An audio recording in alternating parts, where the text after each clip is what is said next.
Saudara-saudari terkasih, setiap tahun kita selalu merayakan Hari Paskah. Kita mendengar kembali kisah makam kosong, para murid yang berlari, serta Yesus yang bangkit. Semua kisah itu merupakan peristiwa nyata dalam sejarah iman kita. Sebagai awal permenungan ini, ada satu pertanyaan yang bisa kita renungkan bersama. Apakah Paskah hanya menjadi cerita yang selalu kita dengar setiap tahunnya, atau sungguh menyentuh hidup kita sehari-hari? Dalam bacaan Injil, Maria Magdalena datang ke makam dengan hati yang sedih. Ia masih dalam keadaan duka dan kehilangan.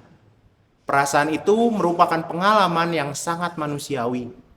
Ia belum datang dengan semangat iman yang penuh, sebab ia hanya datang dengan kasih dan kerinduan akan gurunya. Namun justru di tengah kesedihan itu, ia menjadi saksi awal akan kisah kebangkitan. Melalui Injil, kita barulah bisa memahami kisah Petrus dalam bacaan pertama. Petrus dalam Kisah Para Rasul akhirnya berani bersaksi tentang Yesus yang bangkit. Namun kita tentunya tahu bahwa Petrus tidak selalu seberani itu. Ia pernah takut, pernah gagal, dan pernah menyangkal. Kebangkitan tidak pernah menghapus masa lalunya, tetapi mengubah arah hidupnya.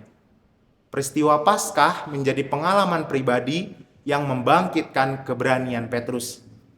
Dalam hidup kita, mungkin tidak ada makam kosong yang kita datangi.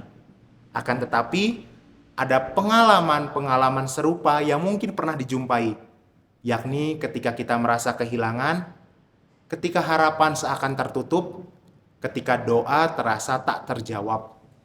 Ada saat-saat di mana kita berdiri di depan makam kehidupan kita sendiri.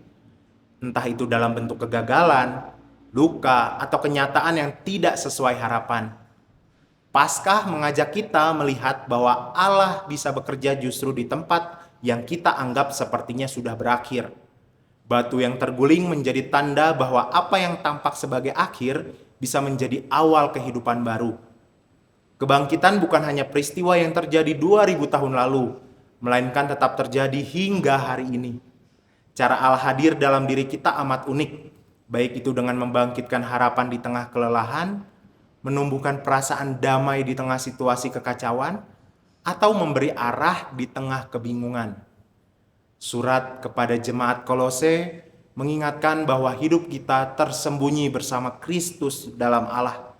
Artinya, hidup kita tidak ditentukan hanya oleh apa yang terlihat dari luar.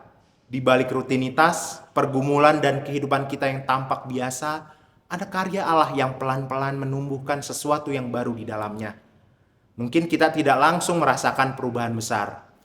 Namun ketika kita tetap memilih untuk berharap, tetap berusaha percaya, dan tetap berjalan meski amat perlahan, disitulah kebangkitan justru bekerja.